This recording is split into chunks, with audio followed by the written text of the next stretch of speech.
My guest today on Podcast for Inquiry is Dr. Kelly Weinersmith. Kelly received her PhD in ecology at the University of California, Davis, and is an adjunct faculty member in the Biosciences Department at Rice University. She studies parasites that manipulate the behavior of their hosts. Kelly has also authored 2 books with her husband, Zach, Soonish and the topic of today's conversation, A City on Mars, which has been nominated for a Hugo and the LA Times Book Prize for Science and Technology. Kelly maintains that while having humans living off Earth would be awesome, we're simply not ready for it yet. She answers many of my questions. Why can't we go to Mars if we have the will?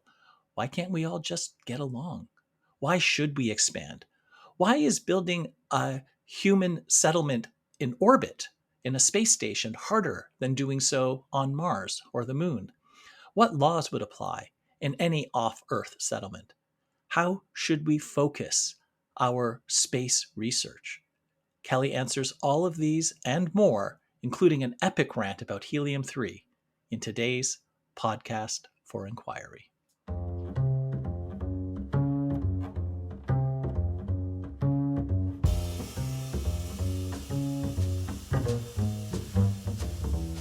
Welcome to the Podcast for Inquiry, brought to you by the Centre for Inquiry Canada, a national educational charity supporting your community for reason, compassion, and secular humanist values. You have answers, we have questions. I'm your host, Leslie Rosenblood, board member and secular chair for CFIC. Welcome.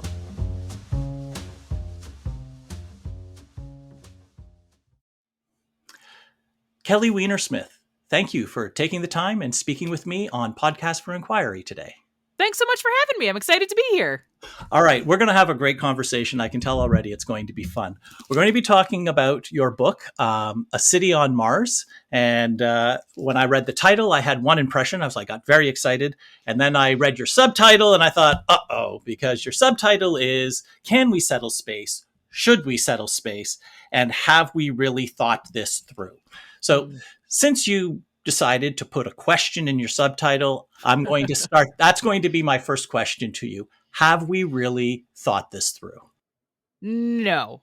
There are people out there who are thinking it through, but if you listen to folks like Elon Musk who say that, in the next couple years, we're going to try to land on Mars, and 2 to 3 decades after that, we're going to scale up to 1 million people. The answer is no. We have not thought things through enough to be able to do that yet. So we, maybe pretty soon we could put boots on Mars, but we have not thought settlement all the way through. Okay, so let's take this one step at a time. If we go back to 1960, we had the president of the United States say, by the end of this decade, we're going to put a man on Mars and then bring him home. And basically, the U.S. did whatever it took in order to do that. And sure enough, by the end of the decade, humanity had placed several men on Mars and brought them safely home. On the moon. Yes, wrong celestial body there. On the moon and safely brought them home. Yeah. So if we just decide, okay, we've done the moon, granted that was nearly 60 years ago, but if we could do that 60 years ago, why not do the same for Mars, by say 20, in the next 10 years, 2035, or maybe even 2040? Yeah, good question. So Mars is just much more difficult than what we did with the moon. So the moon was, you go, the whole trip lasts about 2 weeks, and then you bring people back really quickly. And even that, Apollo 13, even that wasn't easy. There were problems with that as well. But if you get to the moon, it takes 2 to 3 days to get there. Trying to get to Mars takes 6 months to get there with current propulsion methods. And that's because, Mars is much farther away. And also the distance, its distance from Earth changes over time. So we're not, keeping track as we move around the sun. So sometimes Mars is on the opposite side of the sun as Earth is. And so that window to even launch only opens up every 2 years. And then it takes 6 months to get there. You typically stay for about a year, and then it takes about 6 months to get back. So you can't do short trips to Mars. It's pretty much has to be a 2-year trip. And we're just not quite prepared for that yet. And it's quite far away. And there's a lot we don't know about human health. It's just a much bigger problem. All right. Well, that's kind of disappointing because I think I got a sense this isn't just a book about about going to Mars. I think I got a little bit. I got a sense of your personality, and your co-author Zach's personality kind of shines through in a lot of your writings, and I identified with a lot of it. One of my favorite movies, in fact, is Apollo 13, Oh, and good. and for many reasons, and maybe we'll get into that, and maybe not. But that and I watched. There was a docudrama. It wasn't exactly a documentary, but it was definitely based on real life, called "From the Earth to the Moon," and so much of that brought tears to my eyes, and it's just so inspiring. Looking at what we collectively as humanity can do when we set a goal for ourselves. Yeah. Um, Yeah, I and don't get just real quick. I don't get choked up very often. I'm not a super sentimental person, but like when we landed Perseverance on Mars, I was like sobbing. I don't know. There's something about space travel, space exploration that it's just like this beautiful thing that humans are able to do when we're at our best. And so, anyway, I agree. I get yeah, super and excited. just like it was just was it last year or 2 years ago? We landed a probe on a comet, like on a Yeah, comet, and we it's this stuff is just like mind blowing, and yeah. I mean I really I get excited, like and as a geek, and I'm sure that and I really get the sense that that's true for you Hmm. as well. Um, and so I have a definitely a strong pro science bias, and just like knowledge for its own sake. But even Hmm. more than that, when it comes to space, like I want to do it not for the rational scientific exploration. That's a part of it. But if I'm being honest, it's like, no, this is so cool. And if we have any choices about, like, if we, any disposable income or any disposable investment to make as a society, space, because space, that's what I want and what I love, Hmm.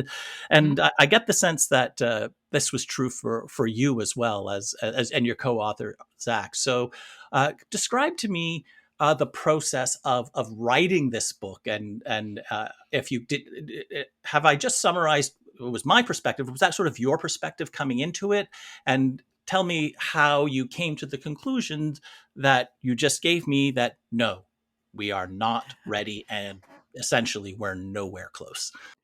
Well, so when we started writing the book, we had just finished writing Soonish, which was our first book that we wrote together about emerging technologies. And there was a chapter in there about how SpaceX was rapidly dropping the cost of sending mass to space. And then you've got, Elon Musk, who's in charge of SpaceX, saying, well, and soon we're going to be able to get to Mars. And then we had interviewed these asteroid mining company folks, and they were saying like, oh, we're going to be able to mine asteroids soon, and we're probably not going to bring those resources back to Earth because it like might be hard to sell them on Earth or make that profitable, but we could use that stuff to start settlements in space. And so like we're sci-fi geeks, we were Right. excited about space settlement. And that way all the materials don't have to come up out of the gravity well, which is the really hard part. That sounds great. Yeah, right, right. And so we thought like, financial stuff was maybe holding us back. And we're like, well, it's going to be cheaper. And now we don't have to boost all of this mass from Earth to space. So maybe this is actually finally coming soon. And surely Musk would not be sending a million people to Mars or talking about sending a million people to Mars if we didn't have all the other stuff figured out already, too. So we were super optimistic that it was going to happen in our lifetimes. And so we started reading all of these future casting books that were saying like, oh, settlements in space are a decade away. They're right around the corner. And these were books from like the 70s. And you're like, oh, well, they were wrong, but we're going to be right. We're definitely going to be right. And then the more research we did, the more we were like, no.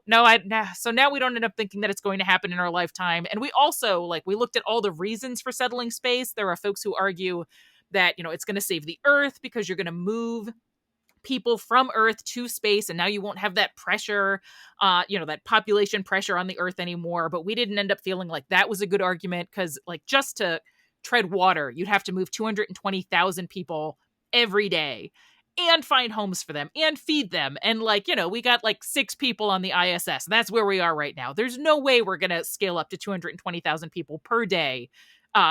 With the rate that climate change is sort of bearing down on us. So we ended up thinking like, look, the best argument is that it's awesome. Space settlement is awesome, and maybe nobody has a right to tell you that you don't get to do it if you have the means to do it.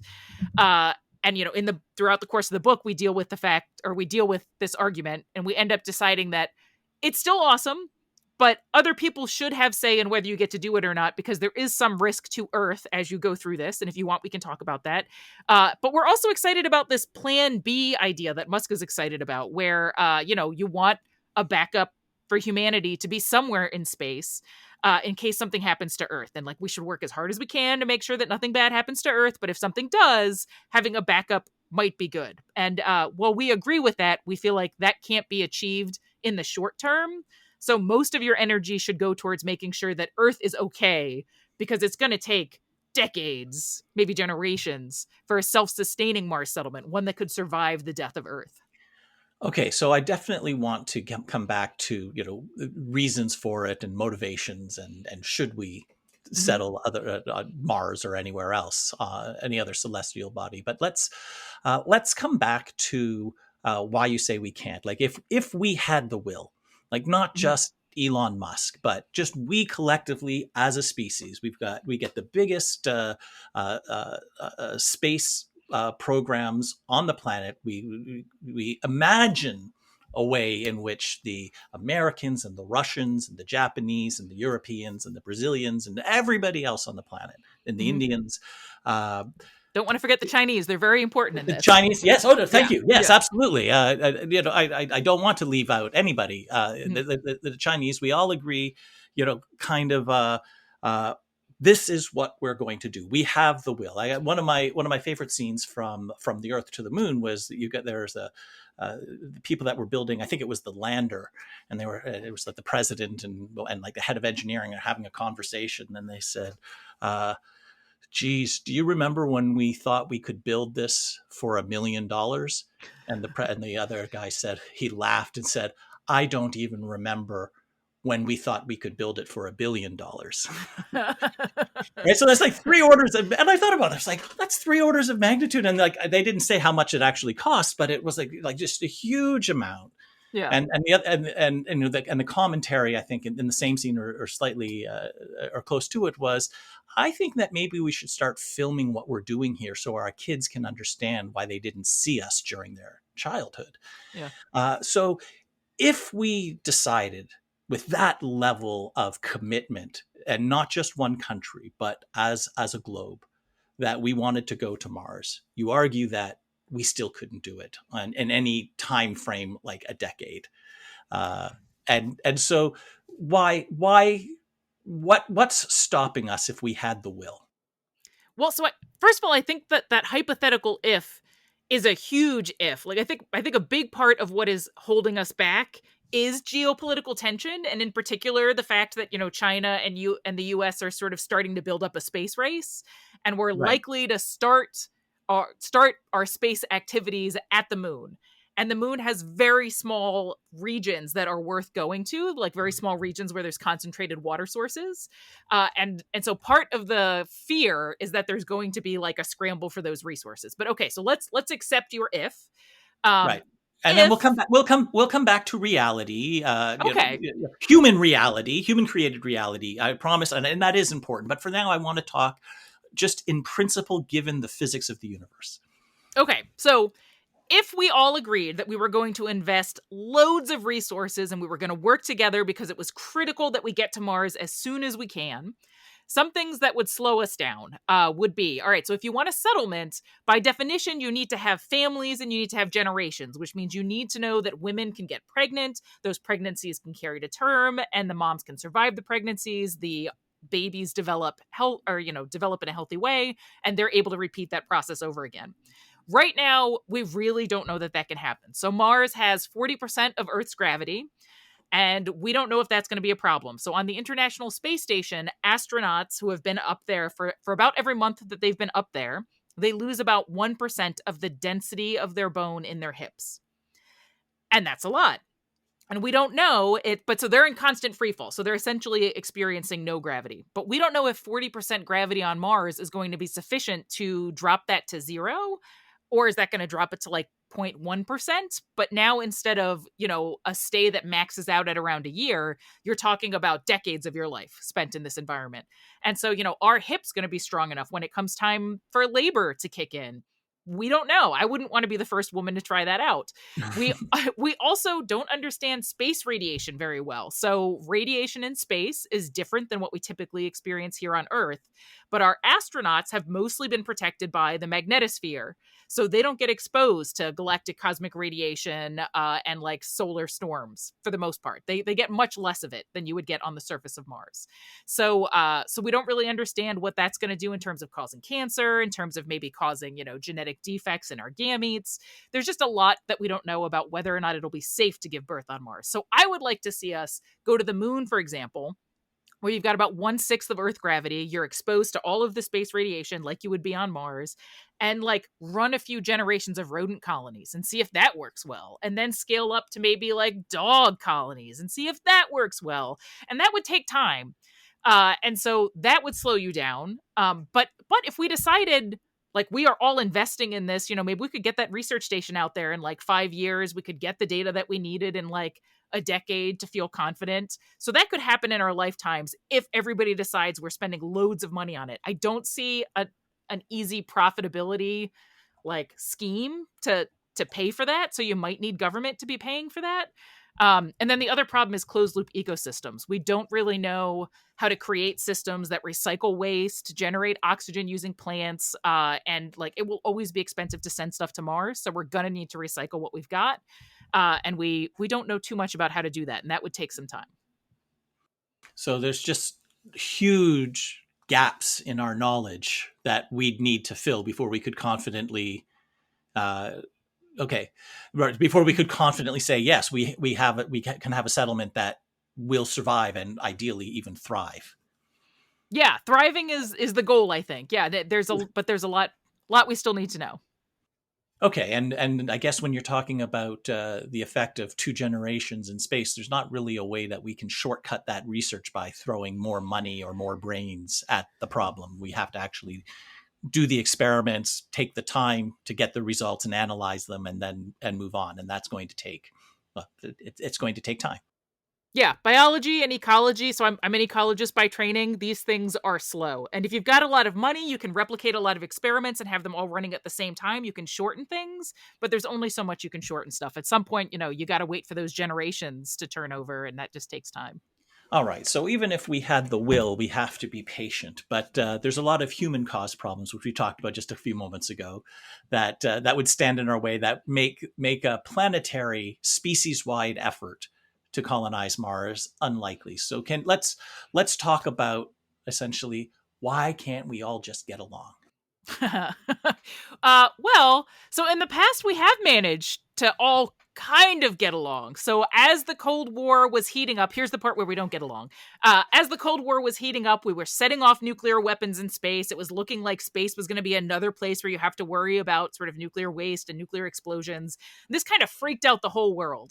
And so we all were able to get together at the United Nations and agree that we do not want to, right as we're able to open up space with our new technologies, we don't want to shut it down by dumping a bunch of, nuclear warheads up there.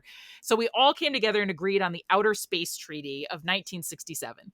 And the Outer Space Treaty says that you can't claim sovereignty over anything in space. So when the United States landed on the moon and we planted our flag, we weren't saying the moon is ours. We were just saying, like, look at how patriotic and wonderful this is, but we couldn't claim it as our own. You also can't put nuclear weapons in space anymore. But there's some ambiguity over whether or not you can extract resources and sell those resources. Is that different than sovereignty? And this is where I think we might end up starting to have some conflict. And additionally, the ambiguity of the Outer Space Treaty causes some problems. So, for example, I think we're going to start at the moon, which I sort of hinted at. The moon, if you look at a picture, it all just kind of looks awful to me. I mean, it's beautiful, but like I wouldn't want to live in any of it. But at the poles, you've got your best shot of living. So at the poles, you've got these craters, and inside of the craters, there's water that's been frozen as ice, and the sun never touches it.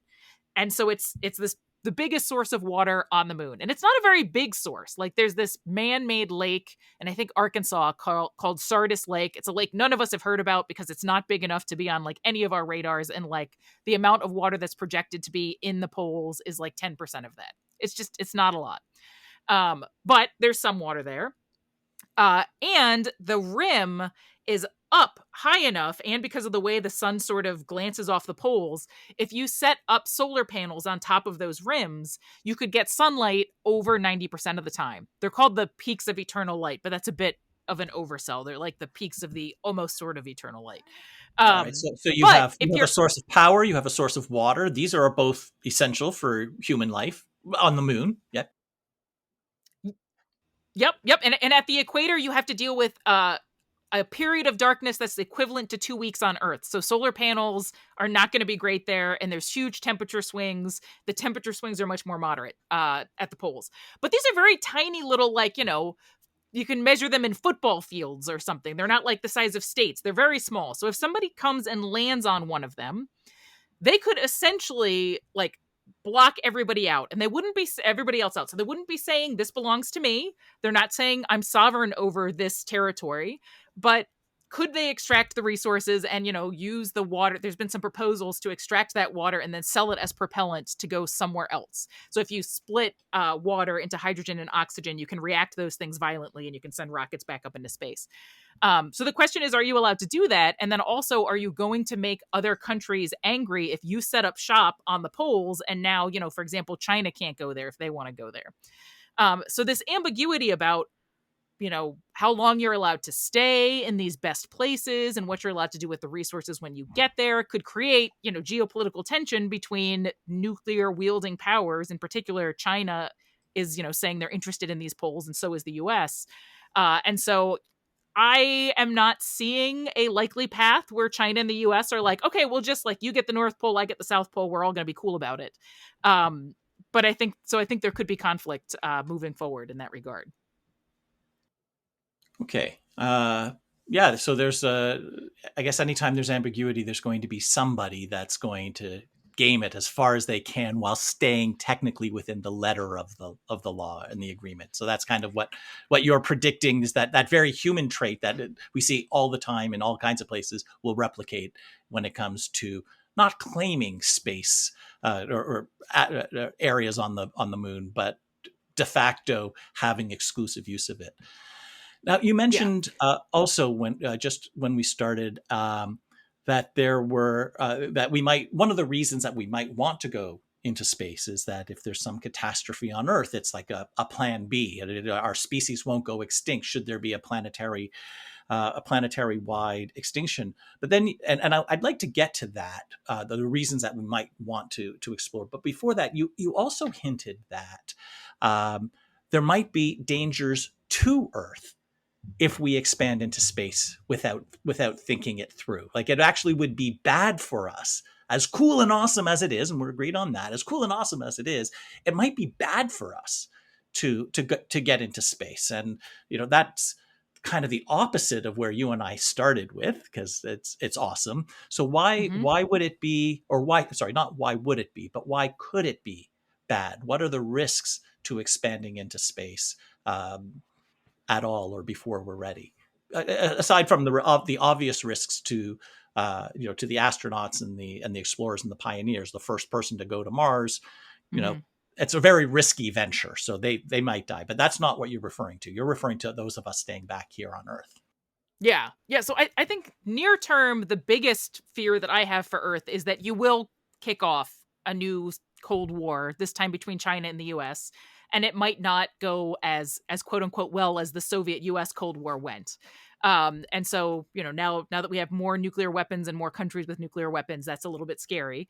Additionally, another concern is that as we are moving out into space, we're going to have a lot more mass sort of above the Earth's gravity well. So, when big objects get too close to Earth, sometimes our gravity could sort of pull them in. And there's been some folks who have talked about like a weapon that's become called the rod from God. I think this is an idea from science fiction, but the idea is you put heavy mass in the sky and you release it towards your enemy, and that gravity speeds it up until essentially it has the power of a nuclear weapon. Those kinds of weapons, I think, are broadly thought to not be super useful in war because they're hard to control. Often you can see them coming for a long time, so you can plan for it. But you don't even necessarily have to have a crazy dictator who decides they don't care what the consequences are, they're going to do something like this. You could just have accidents. You could have, people who are moving asteroids around. Maybe they're trying to extract water from an asteroid to sell to a space settlement, or they're trying to extract platinum from an asteroid and they bring it close to Earth to do some manufacturing so that they can then sell that material to people living in space. And if you don't do those calculations well, then you have this giant mass that is now getting pulled into Earth, which could have catastrophic consequences. And at the moment, we don't have good controls over like who's allowed to move mass near Earth. What are the rules for that? And people talk about sending resources back to Earth. What are the rules for dropping millions of tons of resources that you want to sell back on Earth, through our gravity well? I'm so thinking concerns, of concerns like a that. huge piece of mass hitting the Earth is what caused the extinction of the dinosaurs. If we're not careful, that something similar could happen to cause the extinction of humans. Yes, Which exactly. which would be bad, at least from this human's perspective. No, agreed. Yes, if dinosaurs could talk, maybe they would be like, guys, we know this is a bad idea. Okay, so the two main risks to doing this too quickly are just it sets off geopolitical rivalries. So we'll nuke each other on Earth to have a better claim on resources in space, or moving a lot of stuff around in space, whether deliberately or accidentally, can send a whole bunch of mass down on Earth, which would be bad for those of us down on Earth. Those are the main risks to the folks on Earth for expanding too quickly before we figure out all of the outstanding questions. Yeah, and both are avoidable if you're sort of careful in thinking through these problems ahead of time and communicating with other countries and stuff. Maybe we can avoid both of these. But yes, these are the two things that we're most concerned about, my husband and I. Okay, great. All right, you teased me a little bit in your book, and because you said you talked about the value or how many people hold helium-3 in high esteem, and then you made a comment, and I'm sorry, I'm going to have to paraphrase instead of quote you, but basically, if you want me to go on to a huge rant, and just say the words helium-3 to me and step back. Oh man. So, I mean, tell me and our listeners, what is helium-3?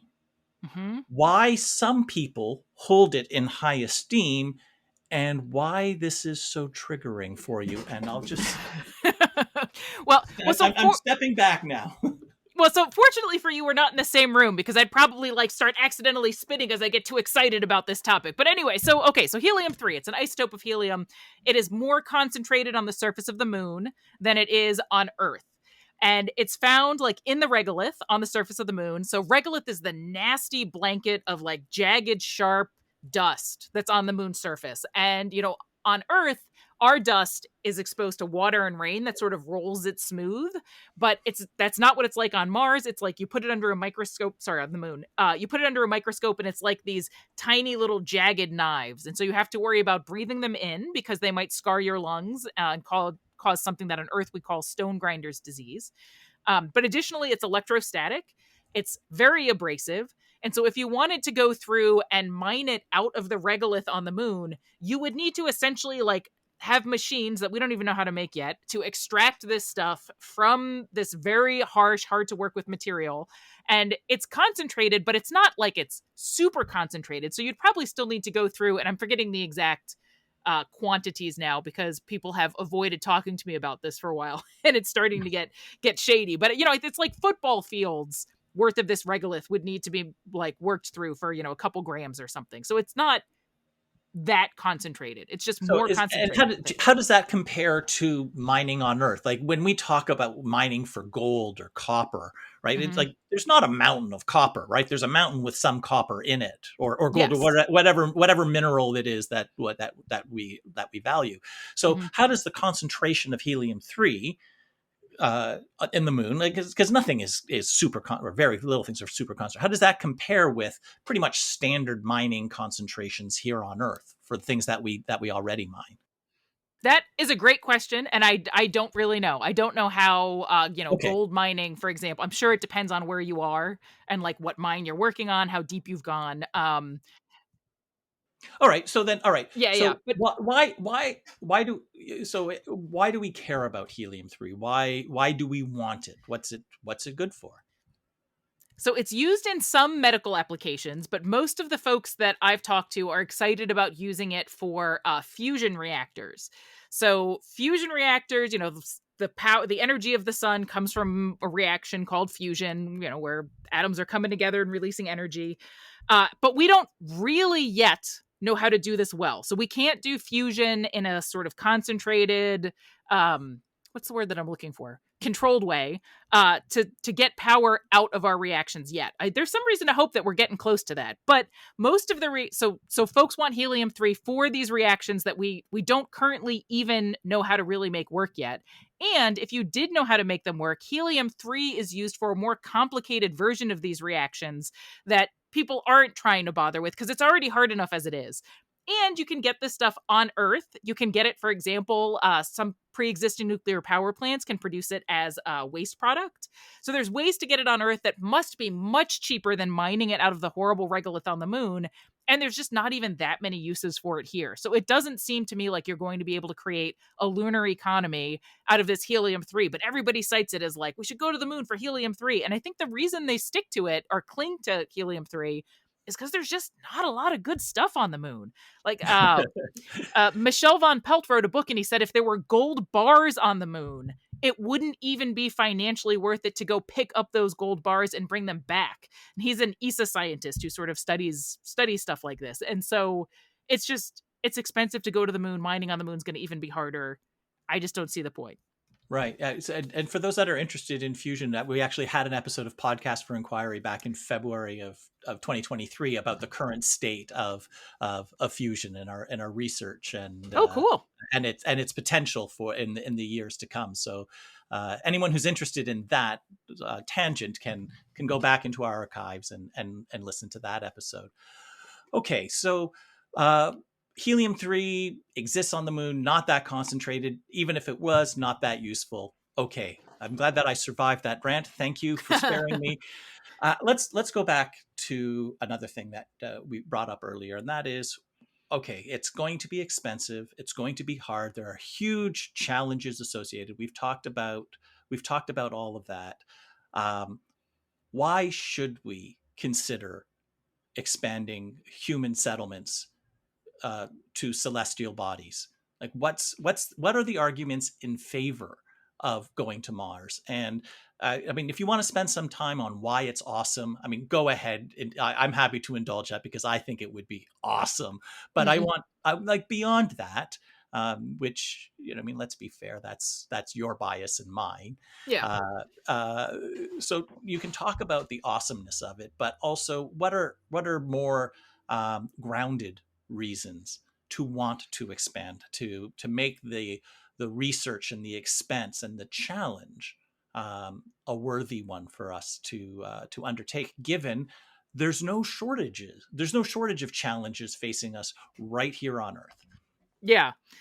Yeah, so I mean, I do think the best argument is probably the long-term plan B argument that I hinted at earlier, which is, if something were to happen to humanity on Earth, you'd want a backup somewhere else.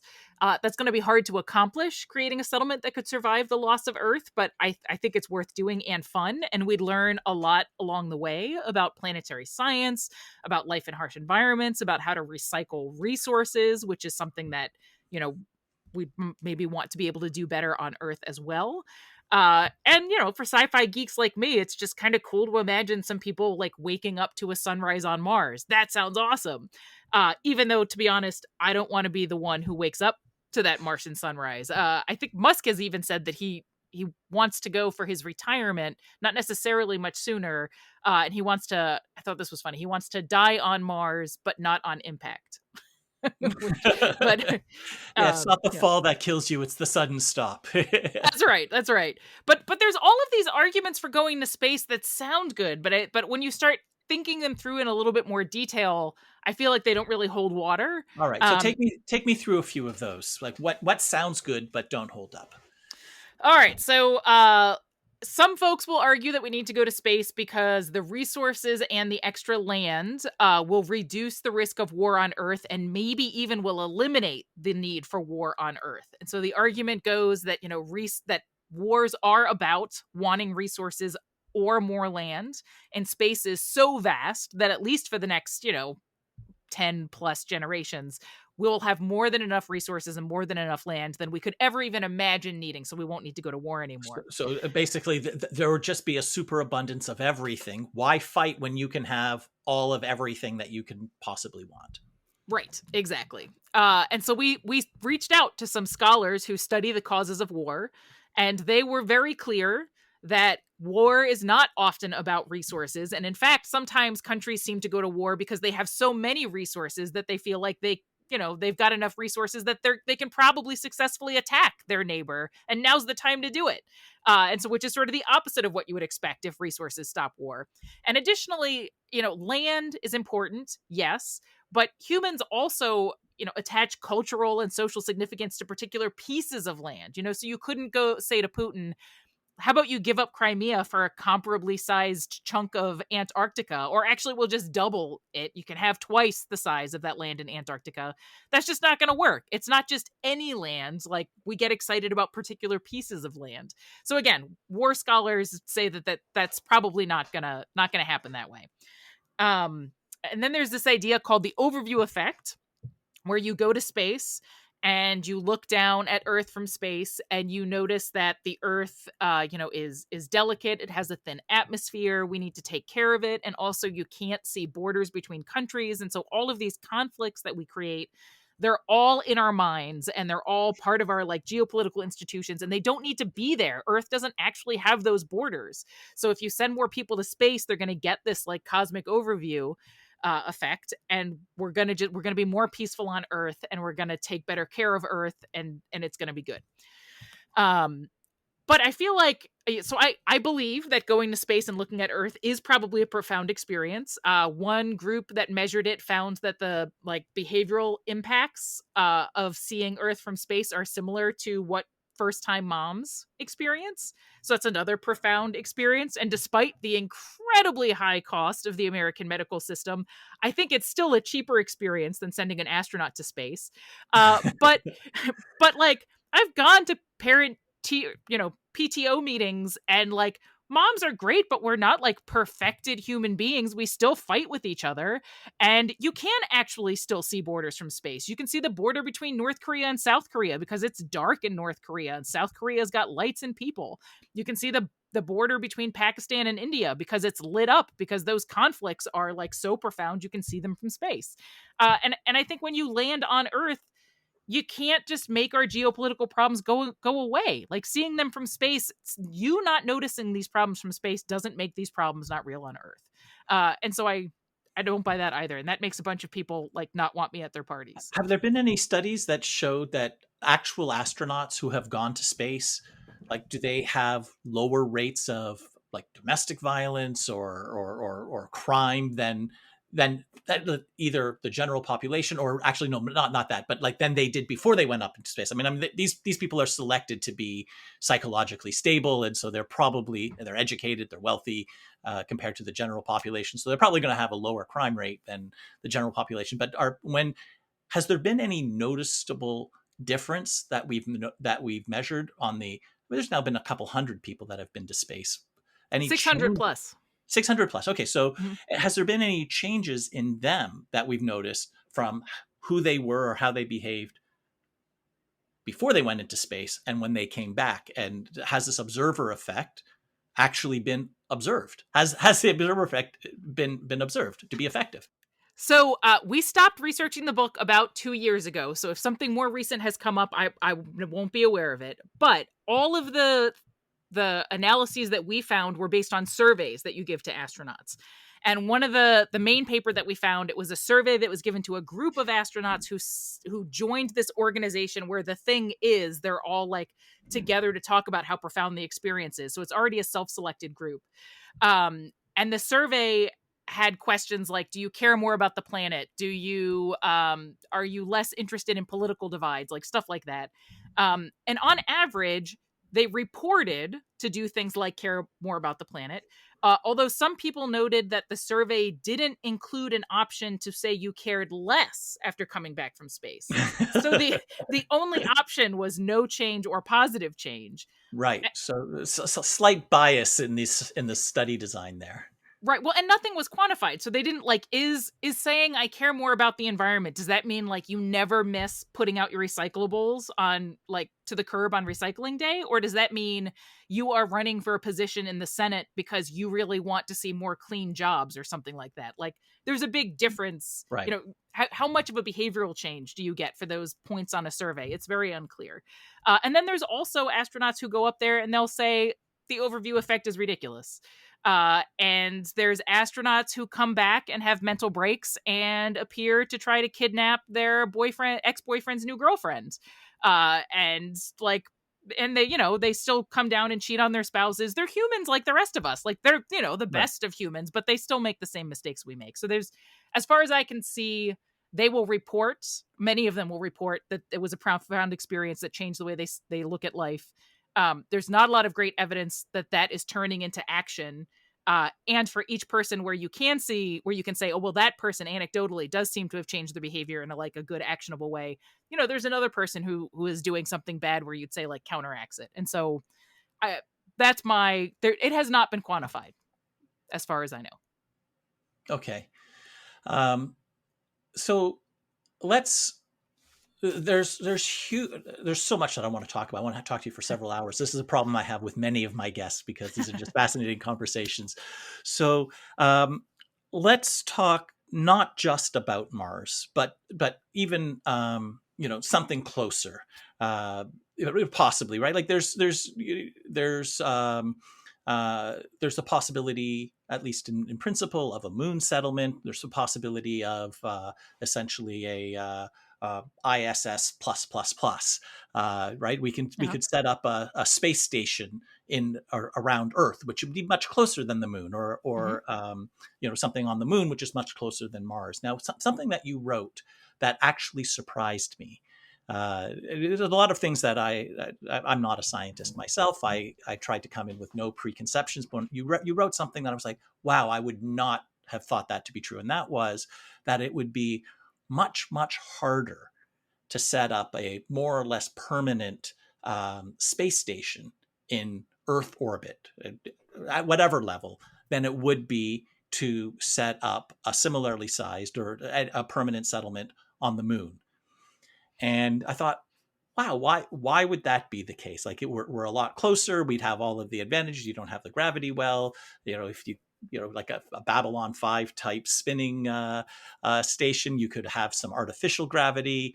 Why is it harder to set up a permanent space station than it would be something similar on the moon or Mars, even given all the problems that you mentioned about setting up a settlement on the moon or Mars? Yeah. So, first of all, these rotating space stations are going to be really hard to make. Not impossible, but really difficult. So, if you think about your laundry washing machine, if that thing's a little bit unbalanced, you hear it like ka-chink, ka-chink, ka-chink, and maybe it's going to break. If you've got a small rotating space station and you're just sort of starting off making these, you're going to need to worry about things like, are all of the humans on one side of the space station when it's rotating? Is it going to be off balance? And so you'd need like systems to sort of counterbalance that. Some of these problems, as you expand the size of the space settlement, this rotating space settlement, go away and get easier. In a big enough settlement, probably the puny little humans moving around inside aren't going to cause a problem. But the International Space Station is, I forget the diameter, I forget the length across it. But that is the most expensive human-made object ever. And to have a space station that can rotate without people feeling like they're going to be sick, you would need to have a rotating station that has a diameter about equivalent to the International Space Station. So expense-wise, you can imagine how much more expensive that's going to be.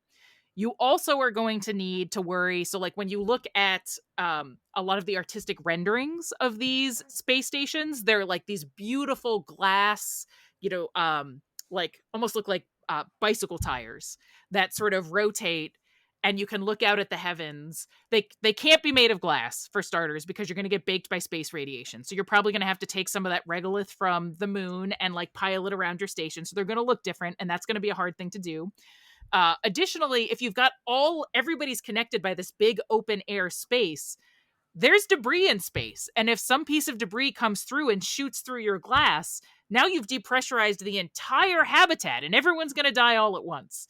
And so most of the new designs I've seen are like pillboxes separated by airlocks that are sort of connected to each other around a circle, so that if something gets punctured, you close off, you have airlocks that close off that one little box, and those people have a very bad day, but everybody else gets to survive. And so trying to design these things, it's going to be difficult. It's going to be expensive. It's not impossible. And it would be super cool. And you could move them around space. Like I can imagine it being like you want to take a cruise to Mars. You go in one of these rotating space stations. It takes you from Earth to Mars. You need to have a 2-year vacation window. But that could be super cool. But they're going to be difficult to make. They suffer from a lot of the same problems as Mars. They're far away, or like things like space radiation.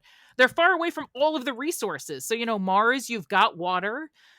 You've got like dirt that you can grow plants in. You need to clean it because it's toxic. But like, you've got carbon dioxide in the sky, and you can extract that, and you can pull out the carbon, the hydrogen, and the oxygen. There's just a bunch of resources everywhere, on the surface of Mars. So you can just plop a habitat on Mars. It doesn't need to worry about rotating. And now you've got access to all these resources.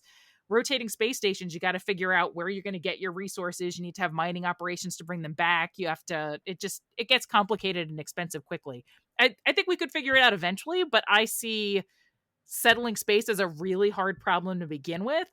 And doing it on Mars just sounds easier to me initially. And so my guess is, 100 years from now or whatever, we'll have settled Mars, and then we'll have rotating space stations after that. But I'd be happy to be wrong. They're pretty cool. Okay. Well, we've established that people are people, even astronauts, right? Mm-hmm. And I mean, and astronauts are, among the best of us. Or they're bright, they're stable, they're highly well trained and educated. They're technically, proficient is an understatement. They're phenomenal. When we talk about a settlement, there's going to be folks, people like you, maybe people like me, people that are smarter than us, people that aren't quite as smart as us, people who are lazy. There are going to be saboteurs. There's going to be people who are malevolent, because we can't go to that level of screening for the 1,000+ people that we might need to put on a seed colony on the moon or Mars. So my question is, given that we're not going to perfect ourselves, that like humanity, in the foreseeable future, there are going to be problem folks, people that cause problems in any settlement that we have.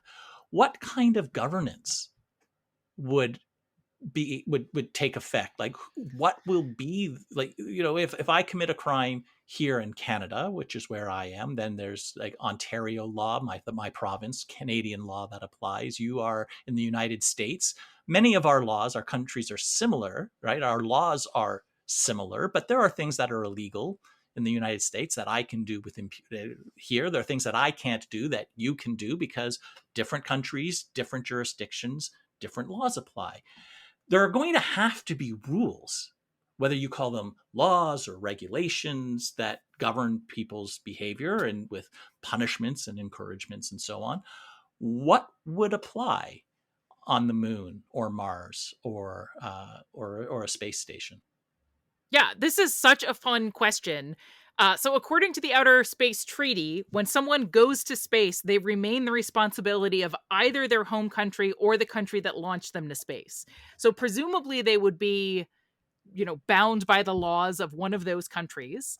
The International Space Station has a system for figuring this out, where it's like some combination of what country the astronaut or the cosmonaut or the spaceonaut, I think they all have different names, like where they came from, and then what module they're in. So like if you commit a crime in the Japanese module, then there's some Japanese control over what happens.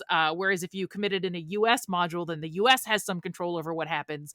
But it gets complicated, and it depends on countries sort of agreeing that they're going to play nice, which becomes sort of less likely when geopolitical tensions are heating up on Earth.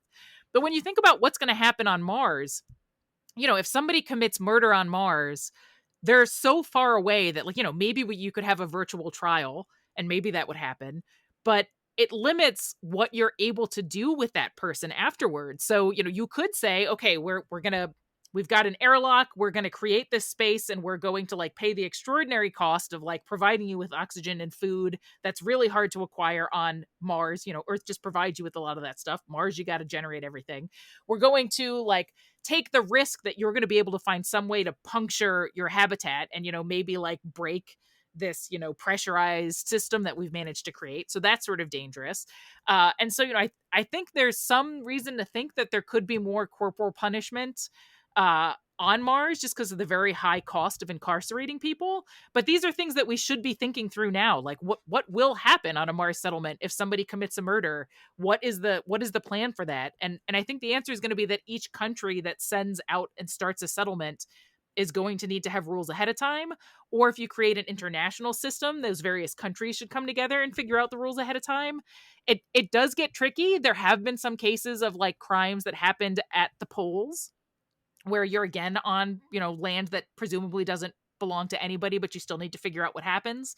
And so far, jurisdiction issues have all been, like, pretty easy to figure out and have been solved pretty peacefully. But you can, imagine things getting more tough when it's on Mars and you're a 6-month trip away, and maybe it's not even the right time of the 2-year cycle to head back. I can imagine it getting very complicated. Yeah. Drawing on my knowledge from science fiction speculation, Uh-huh. uh, most of things when we're talking about near Earth or with the solar system settlements tend to be more dystopian. Like, people think of Star Trek, which is like the gleaming steel of a perfect federation, and that's a very optimistic view. Um, Hmm. but I mean, I'm thinking more in terms of, like, Total Recall, where, like, both you can look at, either the Philip K. Dick novelette, or the Piers Anthony book based on the '80s Schwarzenegger film. There was a line in the movie that said, "Well, if you don't like our policies, you can just stop breathing our air." So it was Uh-huh. sort of that was kind of a corporate dystopia where we control the oxygen, so they could just dictate terms. There's a lot of essentially a dictatorship or authoritarian regime where the people in charge, because resources are so scarce, like, if you want to survive, you do what we tell you, or we just deny you the resources that you need to live. Uh, but this is all fictional. This is someone's imagination. Um, do we risk having a dystopian authoritarian regime, whether it's through an autocrat government, or whether it's through essentially corporate rule that places rather little value on the humans that live in their habitats? Or do you think it would be more likely that more enlightened minds will predominate, and we can overcome these uh, unfortunately very human tendencies that we have? So there's a big rift in the community. You've got folks like Robert Zubrin who argue that people who go to space are going to expect freedom. And if they are in a society that isn't free, then they'll just go to another one. And so that presumes that you have options and it's easy to move between societies. And I'm not sure that's going to be the case, given how difficult it is to move between, for example, countries in the United States. That's not even always easy. It's going to be even harder when you don't have, in the US, we worry, like, oh, is such and such going to take our job? But we don't have to worry, are they breathing too much of our oxygen? Like, I feel like all these problems are going to be magnified in a space settlement.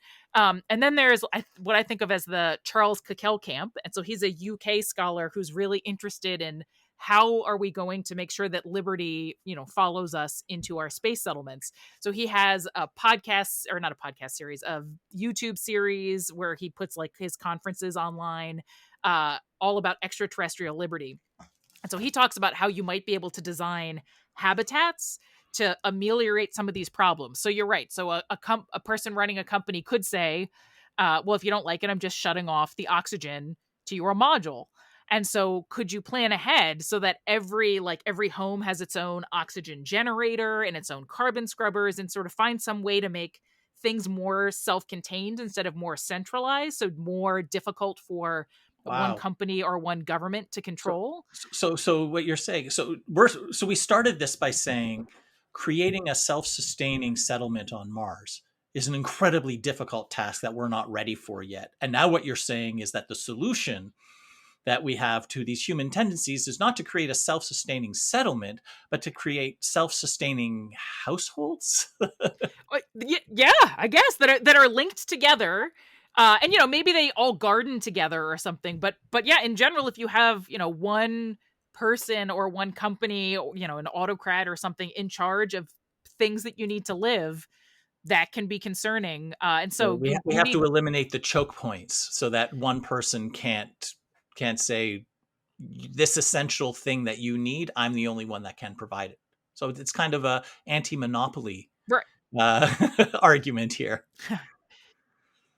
Yeah, well, so we talked to a bunch of economists about monopsony and monopoly and how those problems are going to play out in early Mars settlements, Right. and that was Yeah. really fun. And one thing they pointed out though was that reputation is huge on Earth. So like if a settlement gets the reputation for being the group that like rations oxygen when its employees are not cooperating, then during the next 2-year window where people can come out, they're not going to get new employees if that information has gotten out. And so they were arguing that reputation plays a big role in making sure that things don't get too out of hand. So you just need to make sure that information is available so that people can know to avoid that settlement. But during those 2-year periods, I still think you're going to want to make sure that there's something in place to make sure things don't get too out of hand. Okay. I have so many more questions, but I've been talking to you for about an hour. I want to respect your time and not have our listeners have to look at a 10-hour episode, which is always a danger when I get on a roll. So um, you've got two opinions that I've heard you say. You have lots of opinions, but there's two. One is space is awesome, and getting humans to live off Earth would be amazing. And then Hmm. there's also uh, your opinion that we're not ready, and you're not sure or if we ever will be. So how do you reconcile? Like, where do you stand now? Because, like, and do you still think space is awesome? And uh, given the litany of issues that we do need to face here on Earth, our plan A, uh, how much time and effort, money, brain power, resources should we be allocating to research and to continuing to send people into space and to prepare for an eventual settlement on Mars, whether it's in time for Musk's retirement or his great grandchildren, our great grandchildren collectively. Like, where do you stand on what we should be focusing on in the years to come? So I think that space exploration has a lot of value back on Earth. So, studying what's happening with Venus helps us understand runaway climate change. Studying Venus has helped us understand, that maybe we should check our ozone layer and see what's happening there. So, studying space helps us too. And so I think we should continue to do that. The government, like the US government, for example, is not spending a lot of money right now on settlements in particular. And so, I'll hear a lot of people say, like, well, we should be spending that money on saving the earth. But really, most of the money that's going towards settlements is like private donations and Musk and Bezos spending their billions. Um, it's not a lot of NASA spending money on that. NASA is spending money on going to the moon again. And part of that is a prestige thing. It's a way of showing the global community that we still have the ability to do these things. It's a bit of a race with China. And it's a bit of trying, so prestige has value. You can argue about how valuable it is, but I think it's valuable enough to get senators to, vote to give NASA a bunch of money. I think we still need to be investing tons of energy in making sure that Earth stays around in a good state that is sustainable, not just for humans, but also for our level of societal advancement that can support civilizations that can send people to the moon. So we need to make sure that Earth, stays in a good state for a long time, and that should be our primary investment of government funds, I think. And I'm still excited about space. I think settling space could be really bad if we do it wrong. And I kind of hope I don't see it happen in my lifetime. But a lot of awesome stuff can happen in my lifetime to make sure that we settle space in a safe way. Like, I would love to see rodent colonies on the moon. That would be awesome. I want to know that they can have babies successfully. Like, that would be cool research, figuring out how to create closed loop ecosystems in bubbles where you can provide enough food for the people living inside there. That's cool. That helps us understand sort of ecosystem dynamics better. Like, all of the research that needs to happen is still exciting stuff that I want to see happen. And so I think I'll be excited to see progress, even if we're not settling space in my lifetime. There's a lot of cool work left to be done. Okay, well, Kelly Weinersmith, this has been wonderful. Any last thoughts that you'd like to share with our listeners? No, I'm good. Onwards, but carefully. All right. If people want to follow you online, how can they, how can they learn more about your thoughts, opinions, and writings? I've sort of been pulling back from social media. I'm occasionally on Twitter. I'm Fushmu, Fuschmu. Long story. It had to do with the scientific name of a fish I was studying at the time. But I guess that's probably the best place to find me. But I'm not on social media too much. Just keep your eyes open for the next Weinersmith book. And can you give us a preview of what that's going to be? Something about parasites, which is what I study for my day job. So you're going to merge your passions, your day job, and your writing. Yes. Maybe I thought maybe I'd write a book about something I already know about instead of needing to do a 4-year research project. Maybe just a 2-year research project would be nice. Well, exciting. I'm looking forward to learning about parasites. That's not something that I thought those were words that I was going to say when I woke up this morning. All right. Kelly Weinersmith, co-author with your husband, Zach, of A City on Mars. Thank you so much for speaking with me today on Podcast for Inquiry. Thanks so much for having me. This was a lot of fun.